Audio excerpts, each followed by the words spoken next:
Now, it is my birthday. You guys will find me on stream tonight. I'm going to dedicate my birthday to having a good time with you guys, because that seems like the best course of action today. So, I turned 31. Wow. So what's up, everybody? Another rendition of OCG Thursday for everybody. Yeah, so let's dig on into this. So the first list we're going to be looking at here is Zefra DDD. And you're probably already like, what? So this is actually kind of interesting. I mean, besides the Yang Doodle down here and the Distrudo, the list is legal in the TCG. But we're basically using the DDD engine as pendulums. Now, if you guys don't know, we actually have Go DDD Divine Zero King Rage. This card actually came out in the manga, kind of creeped on out. So, pendulum effect, if you would take effect, or if you would take damage, you take no damage. If you normal summon one level 5 or higher DD monster, you can do it without tributing. Alright, so that part's not going to really matter, but okay.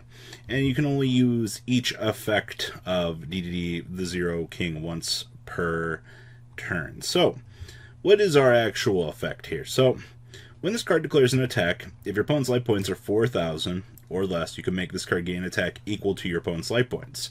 So your opponent's at exactly 4k, you got a 4k attacker here. This thing cannot be destroyed by battle, and you take no damage from battles involving this card. And then you get a list of effects that you can apply, which are insane. So you can tribute one other monster and apply one of these effects. This card can attack directly. Your opponent can activate cards or effects in spell and trap card zones, or your opponent can activate card effects in their hand or graveyard. Now think about this. Basically, we have a subsequent win condition built into DDDs. Alright, like, this is kind of insane. So we have triple copies of Asher Blossom, Enjoy Spring, one copy of DD Lamia, one copy of DD Othros, two copies of Savant Kepler, one copy of Distrudo, one Zero King Divine King Rage, one Jet Synchron, one Mermare, two copies of Olion, one copy of the Darkworm, one Gate Zero, triple copies of Symphonic Warrior Guitar, and two copies of Mix, along with two copies of Zefra, two copies of Zefranu, and two copies of Zefraxi. Spells here, we have triple copies of Called by the Grave, two copies of the Dark Contract, a tutor for Fred. We have triple copies of Dragon Shrine, one copy of Foolish Bro, two copies of Oracle Zefra, and two copies of Zefra Providence, along with standard Zefra shenanigans of 1 9 Pillars and one copy of the Zefra Divine Strike. Now down here in the extra deck, we have one Auroradon, one Link Karibo, one Electromite, one Halifibrax with one Boral Sword, one Trishula, one Shooting Riser, one Omega, one Metaphys Horus, one Herald, one Formula, one Yang Doodle, one Chao Fang, one Borreload Savage, and one copy of Boxia.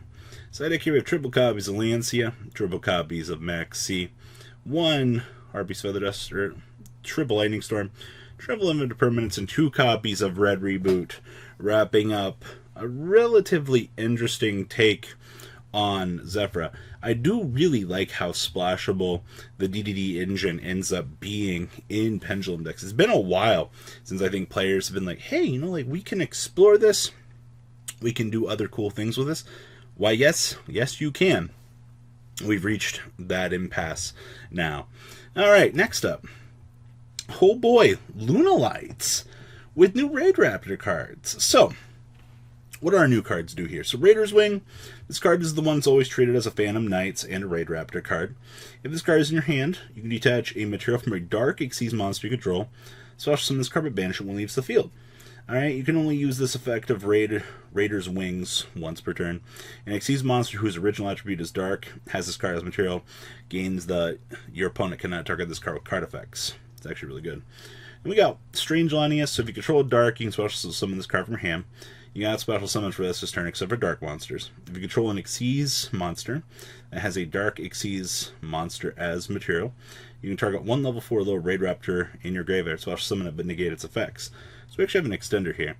This is our new searcher, detaching to... okay, so I'll read this to you. So detach, special summon from your extra deck, one the Phantom Knights, Raidraptor, or Xyz Dragon monsters, one rank higher or lower by this card, using this face of card as material. So this is going to be your OTK enabler. And then Fred here. So this Exceed Summon card cannot be destroyed by card effects. You can detach one material from this card. You can only declare an attack with this card for the rest of the turn. This card gains the attack of all combined original attack of all face-up monsters on the field. Then if this card has an Exceed material that is dark, negate the effects of all other face-up monsters on the field. Literally, win condition. You watch your opponent have this huge field, you just plow through them and kill them. So we have triple copies of Ash Blossom and Joyous Spring, one copy of Zefra the Elite, one Effect Veiler, triple copies of Kaleido Chick, triple copies of Lunalight Tiger, two copies of Yellow Martin, two copies of Max C, triple copies of the Parallel Exceed. Then we have triple copies of the Raider Wings, one copy of Singing Lanius, one Strange Lanius, and one copy of the Phantom Knights of Silent Boots.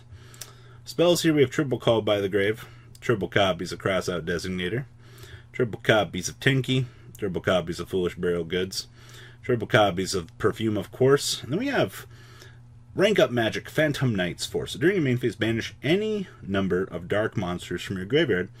Target one Dark Exceed monster you control. Special summon from your extra deck one the Phantom Knights or Exceed Dragon Exceed monster that is a number of ranks higher than the monsters you control equal to the number banished by using it as material. And of course, those will transfer. And then for the rest of this turn after this card resolves, you got special summon monsters from the extra deck except for Exceed monsters. So they're going to soft lock you there, but that's fine. We have one Soul Shave, one Rank Up Magic Quick Launch. Or Rank Up Magic, yeah, you know what I mean. Infinite Permanence, and one Shade Brigandine.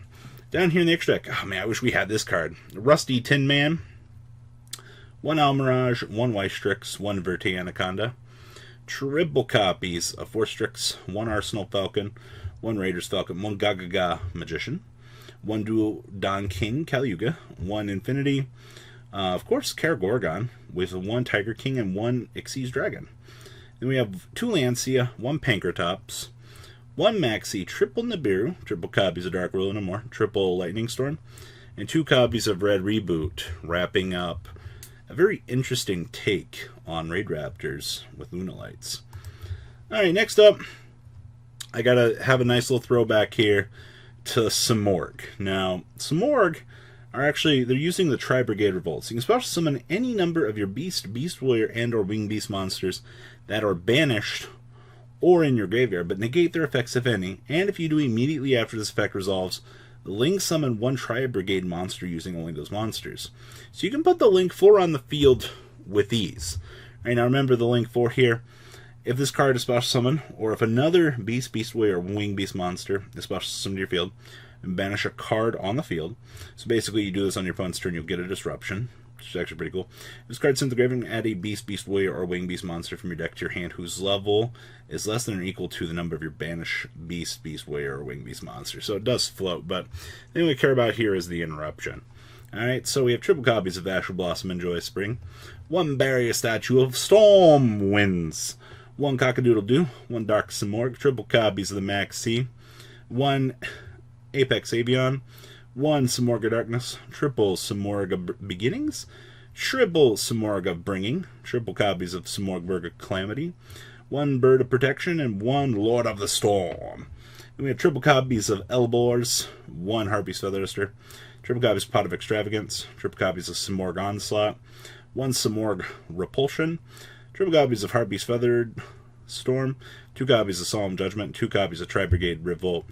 Down here in the extra deck, we have triple copies of the Wicked Wings, one Tri-Brigade, the Fruitless Flower, triple copies of the Simorgh Link, of course, one Avermax, one Link Karibo, triple copies of IP, triple copies of Harpy Conductor, wrapping up the extra deck. Side deck here, we have two copies of Artifact Lancia, two DD Crow, one Dark Simorgh, two Radion, two copies of Simorgh Repulsion, triple Anti-Spell Fragrance, and triple copies of Evenly Matched, wrapping up this 31-year-old's very interesting chunk of deck profiles for everybody today. So, what do you guys think about these decks? Some interesting takes here. Please, leave a comment down below. Tell me what you guys think about these, and I'll catch you guys on the flip side. Peace. Thank you, patrons, for making the ride never truly end. Without you guys' support, well, I would probably be doing Truffle Shuffle videos for a living. Guys, please check out VanCall40 for all of your Card Fight Vanguard content brought to you by MCL40. And if you are looking to pick up singles, check out mclgames.com for your trading card game needs. Thanks for watching, everybody.